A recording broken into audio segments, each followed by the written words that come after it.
नमस्कार शेतकरी मित्रांनो, खरीप पीक विमा 2024 संबंधित एक अतिशय महत्त्वपूर्ण माहिती या ठिकाणी समोर आली आहे. अखेर 25% पीक विम्याचा मार्ग मोकळा झालेला आहे. तर मित्रांनो, माहिती असणाऱ्या यवतमाळ जिल्ह्यातील शेतकऱ्यांसाठी महत्त्वपूर्ण योजना म्हणजे पीक विमा योजना. यंदा खरीप हंगाम 2024 मध्ये जिल्ह्यातील 5 लाख शेतकऱ्यांनी पीक विमा काढला आहे. अतिवृष्टी व सततच्या पावसामुळे जिल्ह्यात सोयाबीन पिकाचे प्रचंड प्रमाणात नुकसान झाले. त्यामुळे जिल्ह्यात 10 तालुक्यांमध्ये अतिवृष्टीची नोंद करण्यात आली आहे. कृषी मंत्री धनंजय मुंडे यांनी नुकसान झालेल्या जिल्ह्यात 25% आगाऊ पीक विमा मंजूर करण्यात आला आहे, अशी माहिती आपल्याला दिली होती.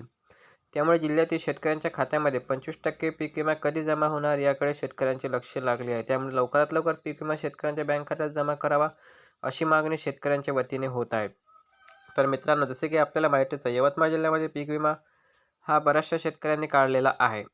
तर आता त्यांच्यासाठी पीक विमा हा 25% मंजूर झालेला आहे. जे कोणी शेतकरी यवतमाळ जिल्ह्यातील असेल त्या शेतकऱ्यांसाठी अतिशय महत्त्वपूर्ण माहिती या ठिकाणी पुण्यनगरी या न्यूजपेपरमध्ये आलेली आहे.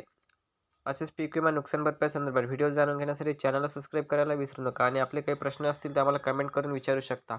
चला भेटूया पुढच्या व्हिडिओत. धन्यवाद.